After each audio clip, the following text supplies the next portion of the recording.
Which is the better growth stock to buy? Palantir Technologies, ticker symbol PLTR, or CrowdStrike Holdings, ticker symbol CRWD.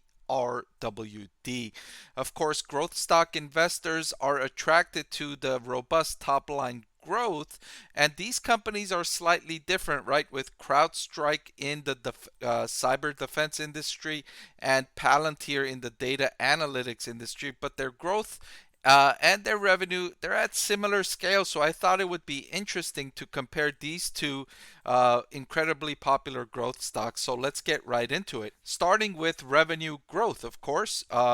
Palantir and CrowdStrike here. CrowdStrike growing much faster revenue quarter over quarter year over year, 52.8% compared to Palantir at 21.86%. But both of these companies are experiencing decelerating revenue growth that's been falling from the highs in early 2019, 2020.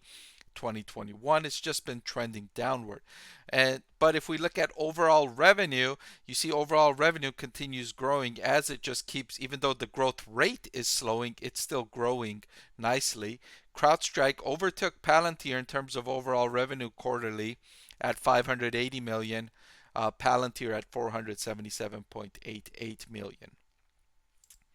The next thing I wanted to look at is operating income and operating profit margin. On the top here, we have operating income, and both companies are losing money, not profitable. CrowdStrike losing 152 million in its most recent quarter.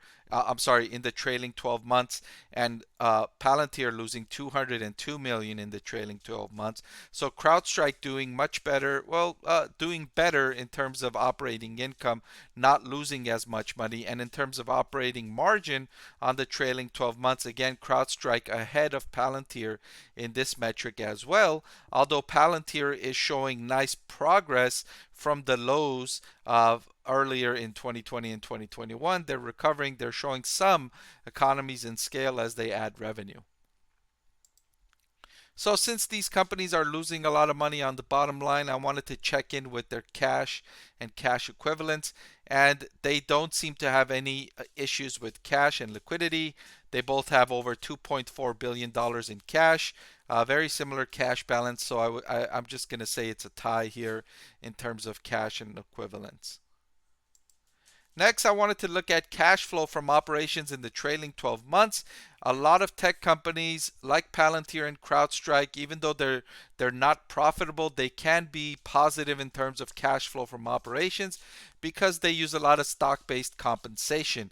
And that is the case with these two, with Palantir delivering 238 million in cash flow from operations in its most recent quarter, showing nice upward trend line there, and CrowdStrike even better, showing cash flow from operations of 827 million and also a very nice upward trending cash flow from operations here. So finally, to answer the question, which one is the better buy, I'm going to take a look at valuation, the last metric I will look at. And the one I chose to use is price to free cash flow because they're both not consistently positive on the bottom line, so I couldn't use the price to earnings.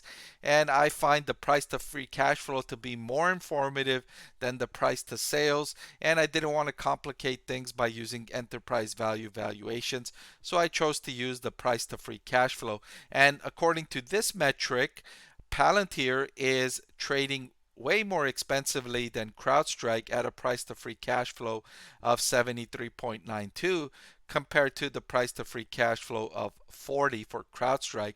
And importantly, both of their valuations have come considerably down as investors have lost their appetite for unprofitable growth stocks. They've brought these valuations down. So to answer the question between these two, which stock is the better buy? I'm going to say CrowdStrike CrowdStrike is the better stock to buy here because of its lower valuation and its better operating margin prospects and the better cash flow from operations prospects. Oh, and by the way, it's also growing revenue faster than Palantir. So it's better across the board against Palantir and is trading at a lower valuation. Now, there's a lot of reasons why it's trading at a lower valuation, but I'm not going to go too deep into those prospects. If you want to know more about either of these two stocks, I've got longer detailed videos about each of these two stocks on my channel. You can look around if you want to dig deeper into their results, but this was just a brief kind of overview, comparison, and determination which one is the better buy if you wanted to just buy one of these two stocks. All right, thank you for watching, and I'll see you next time. I want to thank the Motley Fool for sponsoring this video. Visit fool.com/parkev for the 10 best stocks to buy now.